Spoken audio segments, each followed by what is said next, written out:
Okay, so Rosedani, Yes. you have been in Haiti for how long now? Well, I was there in December for 2 weeks, and then I went again in February for a month. And I'm returning on Tuesday for 3 weeks. All right, so you've seen a lot down there, and we've all heard about it, but it's something to be there and another thing to just imagine it. But the question that I'm going to ask is, looking back at what Haiti has been and looking forward into the future, like today's May Day, right? So we're talking about sustainability. So how does sustainability play into, maybe I should say, what you're feeling about Haiti right now? Well, the country really needs a lot of help building infrastructure, which was never done, I believe, properly for the country to move forward. Mm-hmm. And right now, if we're able to go to the small communities and help people set up just small local industries that mm-hmm. will benefit one region or even one town, and as each small project is successful, mm-hmm. then that gives the people more hope and envision how they can progress to a better state of life. Mm-hmm. And I think it's really important that as aid groups go down there to help, that with all of the intention that we have, that our first intention be listening to the people to see what they really need, because mm-hmm. in order for it to be sustaining, it has to be something that the people themselves see that they need and will invest the time to keep it alive. Mm-hmm. So that's my hope. So Haiti is a really poor country and the United States is a wealthy country, but we're all in this together as far as being on the same planet. So thinking forward about what Haiti has to go through and build, and the things that we're dealing with right now in our own country, what lessons might Haiti be willing to teach us about where we need to be going economically and from a sustainable point of view?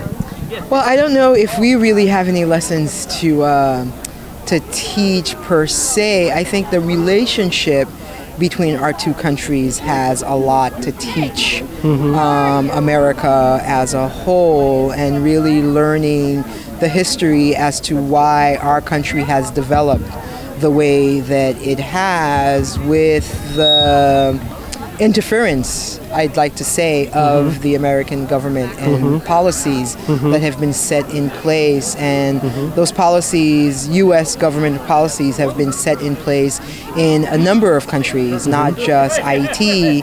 And all of those policies have caused many countries, mine included, mm-hmm. to lose local agriculture and local industries mm-hmm. by overflowing the local industry with imports mm-hmm. that are cheaper to buy than for the local people to produce for themselves. Mm-hmm. And it's happening here in the United States. Mm-hmm. Small farmers are all going out of business, and it's mm-hmm. all the large conglomerate corporations that are profiting in agriculture, and yet the food that they're producing isn't really that nutritionally sound for the people that they're being fed. Mm-hmm. So I think if we look at that kind of development, that the U.S. could go by the same route as other countries as far as local industries disappearing, mm-hmm. and the small entrepreneur not being able to support their family mm-hmm. because the large corporations come in and they take over, mm-hmm. and small family businesses are going under mm-hmm. Right and left in the United States, mm-hmm. as has happened in a lot of other countries mm-hmm. based on U.S. political policies. Mm-hmm. Yeah. Mm-hmm.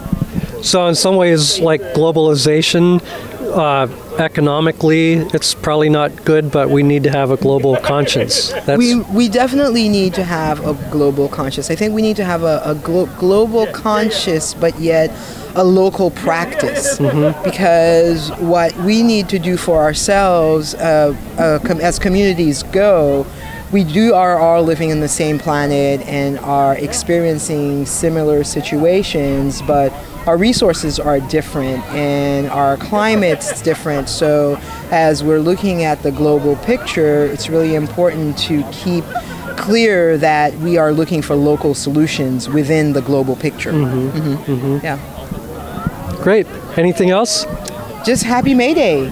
And I'm looking for the maypole, but I haven't been able to find one yet. So I'm going to go and search. It's that right there. It's that right there. I don't see anyone dancing around it. So I'm going to go find some work to do because it's May Day and it's Workers' Day. And I have work to do too today. So let's all get to it.